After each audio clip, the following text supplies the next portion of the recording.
mais delongas. Então, a gente vai falar, né, nas videoaulas aqui, bioenergética e potências bioenergéticas. Esse ponto 3 aqui não vai ser tema nesse momento, tá bom? Então, a gente vai falar sobre a bioenergética, né, o papel da adenosina trifosfato, ATP, da fosfocreatina ou creatina fosfato, que é a mesma coisa, a glicólise e a glicogenólise, que é a quebra da glicose e do glicogênio, e a via oxidativa, né, na produção ou na ressíntese de ATP. Então, primeira coisa, né, o que é metabolismo, o que é bioenergética? Então, o metabolismo são todas as reações químicas que ocorrem no nosso corpo, né? Essas reações, elas são divididas em duas categorias: reações anabólicas e reações catabólicas. A reação catabólica é aquela que degrada, que quebra uma molécula. Então, como vocês estão estudando, né, ATP. O ATP, né, a adenosina trifosfato, ela é quebrada para gerar energia, né? Ela é quebrada em ADP mais fosfato inorgânico. Então, essa quebra da adenosina trifosfato é uma reação catabólica, né? Então, de degradação dessa molécula. E quando essa adenosina difosfato volta a ser adenosina trifosfato, eu estou sintetizando uma nova molécula. Então, a partir de duas moléculas, eu formo uma única molécula. Então, essa é uma reação anabólica. Então, é a síntese de moléculas. Tá? E na bioenergética, né, nós estudamos como que os alimentos, né, que nós ingerimos são utilizados nessa reação de síntese de ATP. Então, como que nós convertemos os alimentos, né, gordura, proteína e carboidratos, em energia? Então, dentro da reação química celular, nós temos o que nós chamamos de reação endergônica, que é a adição de energia, que nós podemos falar que é semelhante à reação anabólica, e nós temos também reações exergônicas. Imagina assim, que exergônica, ou seja, para fora, né? Ou seja, você está liberando energia. E endergônica é para dentro, né? Então você está adicionando energia.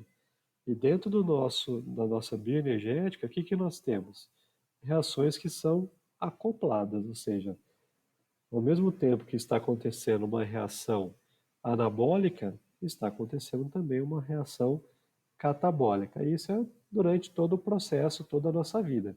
Seja fazendo uma atividade física, seja estudando, seja dormindo, nós estamos sempre num processo de síntese e degradação de moléculas, tá? Mesmo dormindo, né, para manter as nossas funções vitais, manter a gente vivo, né, a gente tem que produzir energia. E essa energia vem da quebra do ATP. E esse ATP precisa ser ressintetizado, então nós utilizamos tanto os lipídios, quanto os carboidratos, quanto as proteínas nessa produção de energia, ou seja, nessa ressíntese de ATP. Então nós temos aqui um exemplo de degradação da glicose, que é uma reação exergônica, ou também nós podemos falar que é uma reação catabólica. Por que ela é uma reação exergônica ou catabólica? Primeiro, catabólica porque tá aqui, né, a estrutura química da glicose, ela vai ser degradada, ela vai ser quebrada.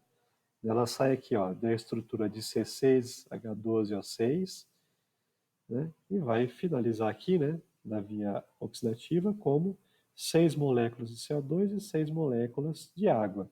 Então veja que cada vez mais ela vai sendo degradada, sendo formado compostos menores, com menos compostos químicos, e nessa degradação ela vai liberando energia. Então lembra, exergônica para fora, né? Então ela está perdendo energia, a energia está saindo das moléculas. E aí essa molécula que era maior, agora é uma molécula menor. Então é uma reação de catabolismo, de degradação. Tá? Então a glicose ela está sendo degradada. Então quando a glicose ela é degradada, nós chamamos isso de glicólise. Se fosse o glicogênio, a gente chamaria de glicogenólise. Se fosse a proteína, chamaríamos de proteólise. Se fosse o lipídio, seria lipólise. Então veja que tudo isso que eu falei tem algo em comum, que é o final do nome que a gente dá para essa reação. Termina com lise. Então já lembra, né? Tudo que termina com lise significa quebra, significa uma reação de catabolismo. Tá? Então, uma reação exergônica que está liberando energia. Então, lise é quebra, tá bom? E aqui nós temos as reações acopladas. Então, eu tenho aqui as reações exergônicas e a reação endergônica. Então, sempre que uma reação libera energia, uma outra reação ganha energia.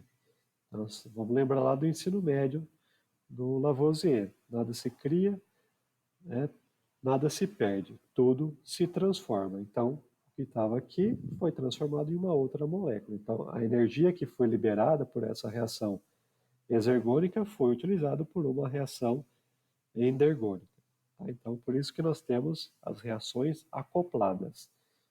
Então, a reação de catabolismo e síntese, eles acontecem de maneira contínua e integrada. Mas para que essas reações aconteçam numa velocidade ótima e com o mínimo de gasto de energia possível, nós vamos precisar de uma proteína. Essa proteína, na verdade, é uma enzima. Toda enzima é uma proteína, mas nem toda proteína é uma enzima. Tá? Então, essa enzima aqui, qual que é a função de uma enzima? Então, é acelerar uma reação química e gastar o mínimo de energia possível. É isso que vocês precisam lembrar sobre a enzima. Ela acelera todas as reações químicas em que elas estão atuando e economiza energia. Tá aqui, ó. Catálise enzimática. Regula a velocidade das reações. Por quê? E o que mais, né? Requer baixa energia de ativação dessas reações, como eu acabei de falar. Algo que vocês já viram em aula. Quais os fatores, né, que regulam a atividade enzimática? A temperatura é uma delas. Isso é muito dependente da enzima que nós estamos estudando. Algumas enzimas têm maior atividade em alta temperatura, tem outras que têm maior atividade em baixa temperatura. Tem outras que têm a sua atividade ótima na temperatura corporal de repouso.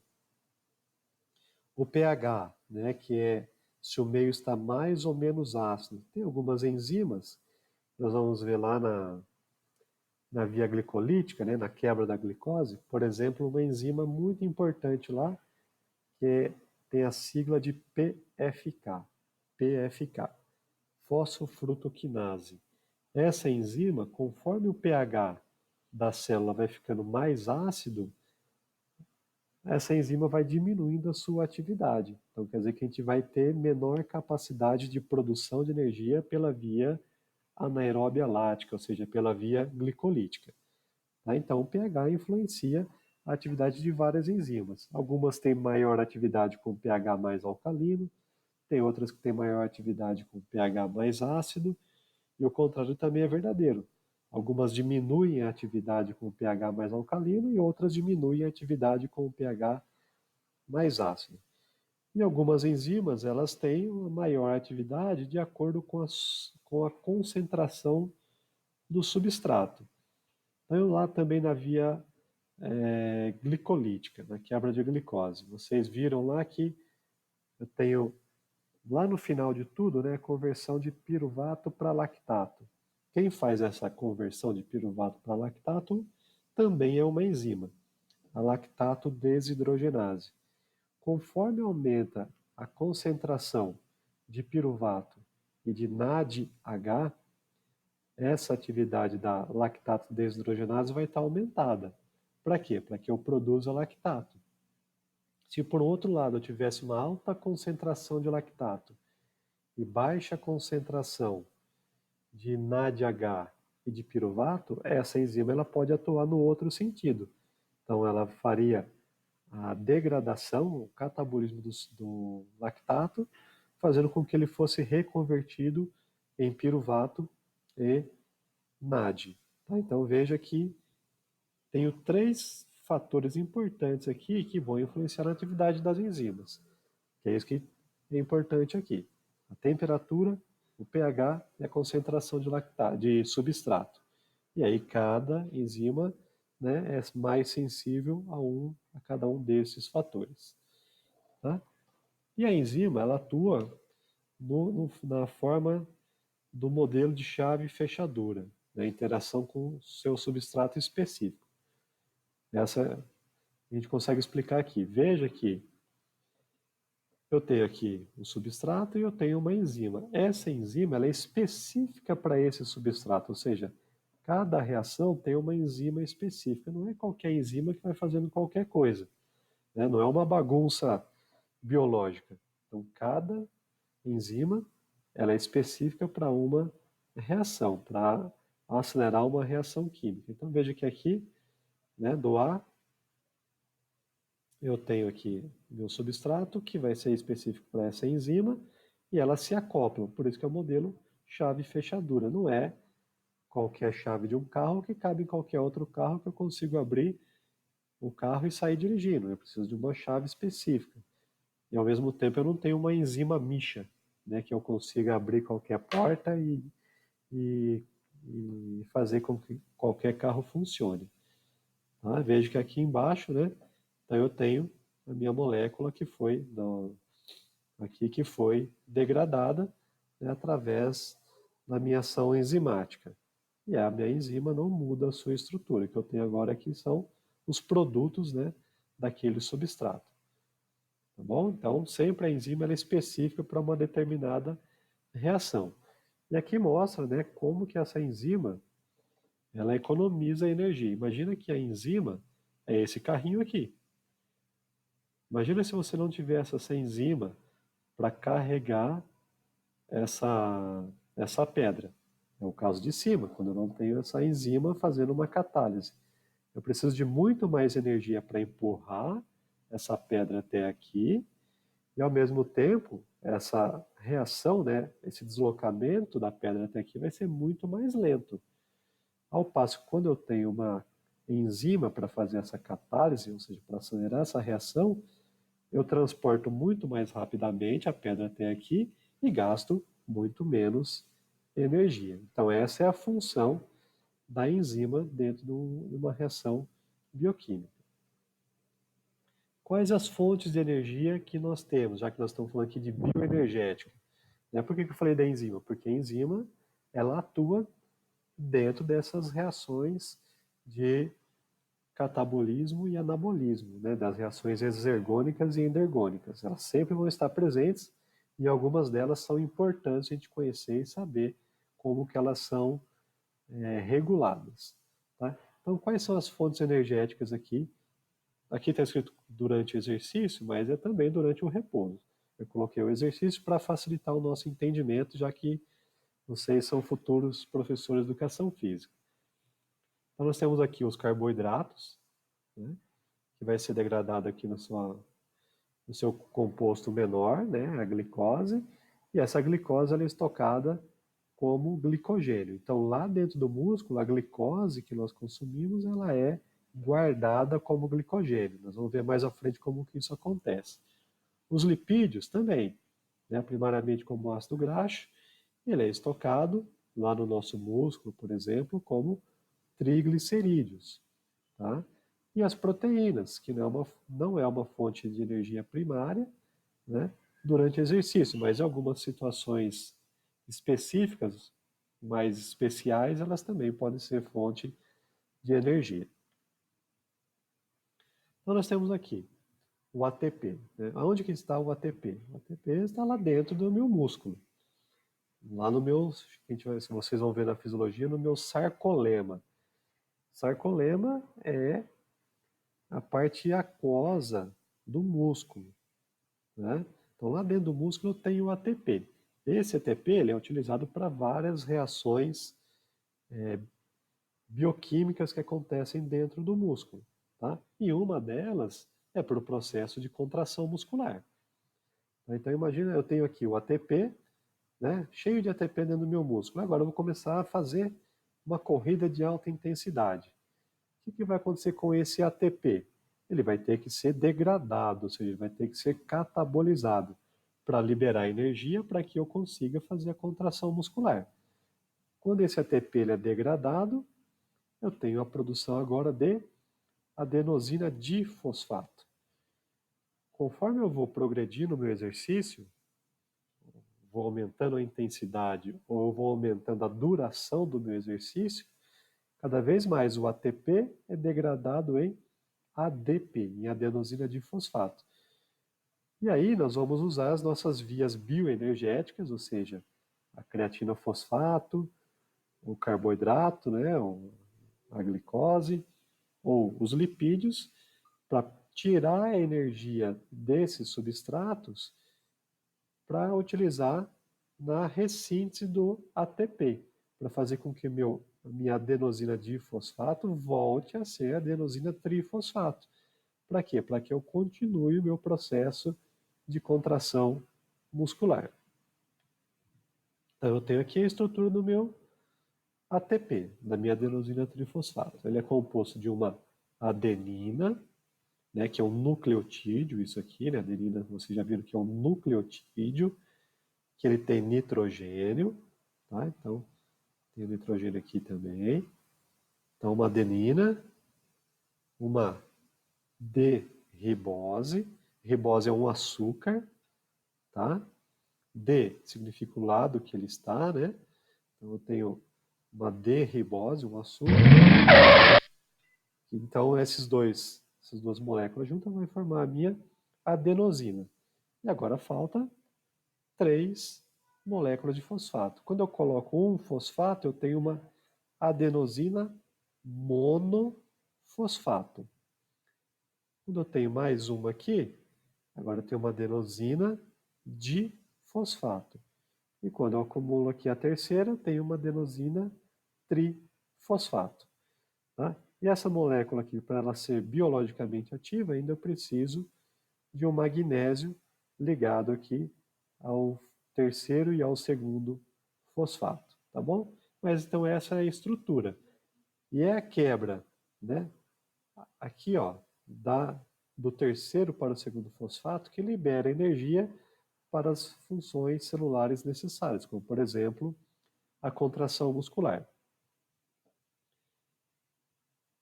Como que acontece a quebra do ATP? Então, essa quebra do ATP nós chamamos de hidrólise do ATP. Lembra? Lise, quebra. Quebra do ATP em reação com a água. Hidro, de água. Hidrólise. Quebra do ATP em uma reação com a água. Está aqui, ó, ATP mais água. Para fazer essa reação acontecer, eu preciso de uma enzima. Lembra?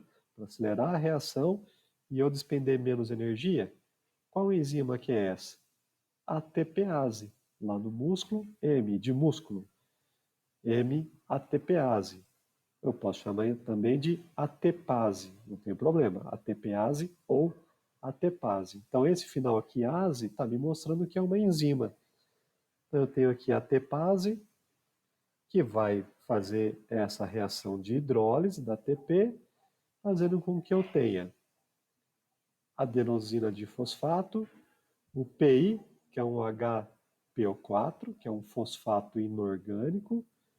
Eu tenho também energia, essa energia é utilizada para, por exemplo, a contração muscular. E eu tenho também hidrogênio, o H+, um próton aqui. Lembra que conforme aumenta a concentração de hidrogênio, mais ácido vai ficar a minha célula, vai ficar o meu meio? Então veja de onde que vem o hidrogênio. Por que que o pH fica mais ácido? Porque eu tenho alta degradação de ATP, liberando hidrogênio. Isso vai fazer com que o meio fique mais ácido.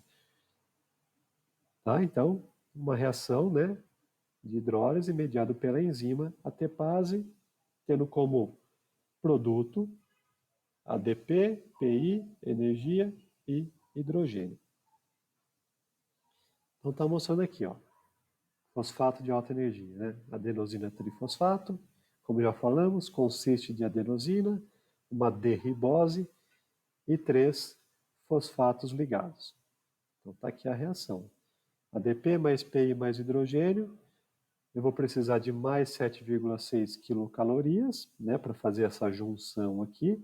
Veja que se eu estou usando energia para juntar tudo isso, é uma reação anabólica, é uma reação endergônica, porque eu estou juntando energia. E aí, então, eu tenho a produção de ATP, tenho a ressíntese de ATP. Já a degradação, ou seja, uma reação catabólica, uma reação exergônica, ou seja, eu vou liberar energia. Meu ATP em reação com a água, mediado, né, pela enzima ATPase, vai dar origem ao ADP, fosfato inorgânico, energia mais hidrogênio. Está aqui mostrando a reação química da água, né? Então, ATP com a água, mediado pela ATPase ou ATPase. Veja aqui, ó, eu vou ter agora um ADP, então eu perco esse fosfato aqui, ó. Esse fosfato foi retirado.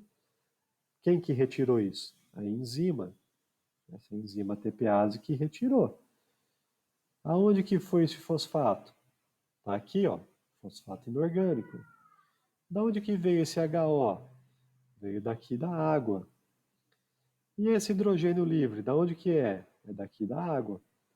Eu vejo que essa reação libera hidrogênio, né? Então, quanto mais eu degrado ATP, mais ácido fica o meu meio. Então, eu preciso ressintetizar esse ATP para manter o pH estável também e manter o status energético da minha célula, ou seja, que eu tenha ATP suficiente para as funções celulares, dentre elas a contração muscular. Como que nós ressintetizamos esse ATP? Qual que é a via comum? Então aqui eu tenho o ATP e foi degradado em ADP. Eu preciso fazer com que esse ADP volte a ser ATP.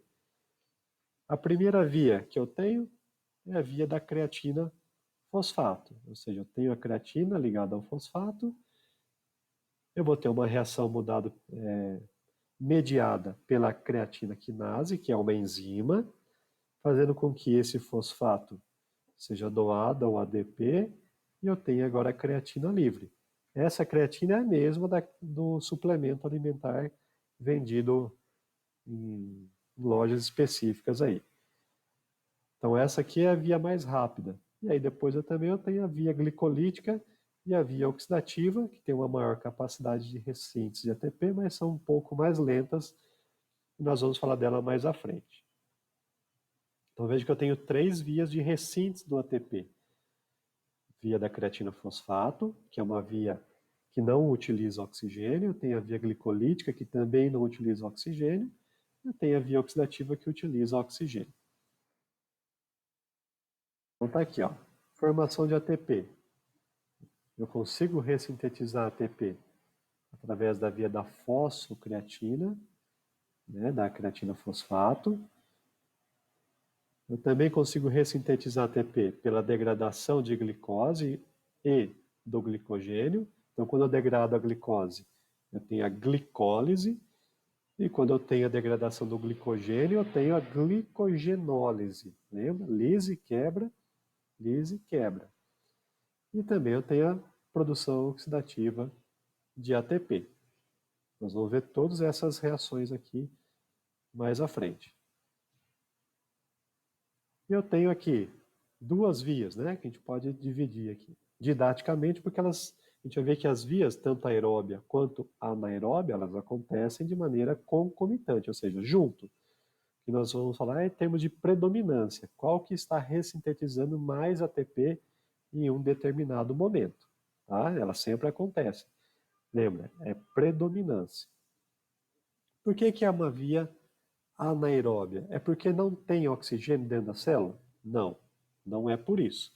Eu sempre tenho oxigênio dentro da célula, não falta oxigênio na minha célula. O que acontece é que nas vias anaeróbias, tanto essa aqui quanto essa, nas reações químicas eu não utilizo o oxigênio. Por isso que ela é anaeróbia, porque não utiliza oxigênio na via anaeróbia. Mas eu tenho oxigênio dentro da célula? Tenho. Esse oxigênio está chegando no meu músculo? Está. Se eu fizer um exercício de musculação e prender a respiração, eu continuo tendo oxigênio dentro da célula? Continuo. Eu tenho oxigênio, eu tenho reserva de oxigênio dentro do meu músculo. Aonde está essa reserva? É chamada mioglobina. A mioglobina tem oxigênio. Então, não está faltando oxigênio dentro da minha célula. Podem ficar tranquilos quanto a isso. Né? Se eu segurar a respiração o máximo que eu puder, eu vou ter oxigênio? Vai ter oxigênio, pode ficar tranquilo. Tá? Então, a via anaeróbia não utiliza oxigênio dentro da célula muscular e elas, aonde que eu tenho uma via anaeróbia? Na via da fosfocreatina, na via glicolítica e glicogenolítica e o ciclo de Krebs. O ciclo de Krebs também não consome, não utiliza oxigênio. Então, tudo isso aqui é via anaeróbia de síntese de ATP. Lembrando que, na verdade, o ciclo de Krebs ele não produz ATP. A gente vai ver isso mais à frente. Ele produz GTP, ou seja, guanosina trifosfato. Tá? É só uma coisa, uma observação aqui que a gente vai falar mais à frente. E a via aeróbia. Por que é aeróbia? Porque ela utiliza oxigênio. Utiliza onde? No final da cadeia de transporte de elétrons, né, como um aceptor de elétron e também um aceptor de hidrogênio. Né? O oxigênio é utilizado, então, para tamponar os íons de hidrogênio lá no final da cadeia de transporte de elétrons. Então, a reação do oxigênio com o hidrogênio e o elétron é uma reação de tamponamento, ou seja, de manter o pH estável. Então, lá na fosforilação oxidativa.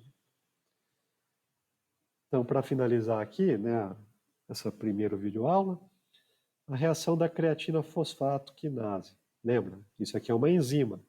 Creatina fosfato quinase é uma enzima. ASE, quinase aqui, né? A gente pode ver nos livros aí como CK, creatina quinase, ou CPK, creatina fosfato quinase. Oh, mas por que fosfato com P? Porque é do inglês.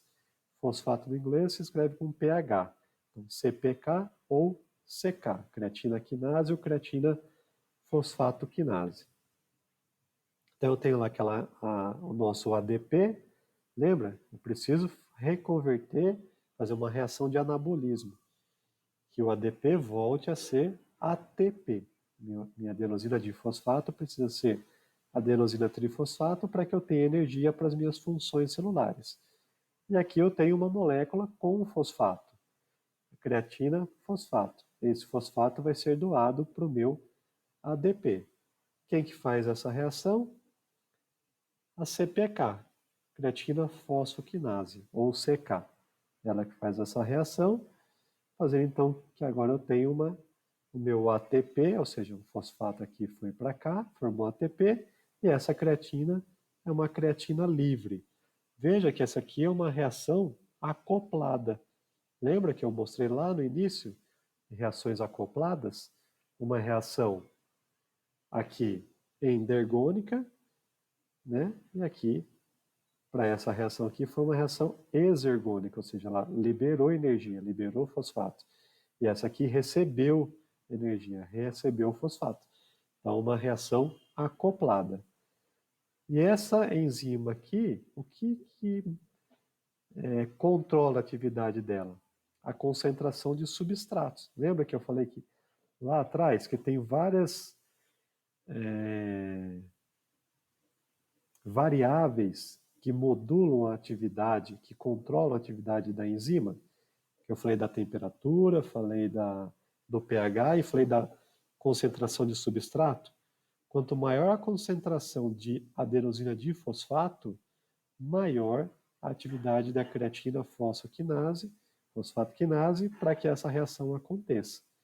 E se eu tiver muito ATP e muito muita creatinofosfato. Essa reação aqui ela vai no sentido inverso, para que eu aumente o estoque de creatinofosfato. Tá? Então é isso que acontece, né? Durante o exercício, o que acontece?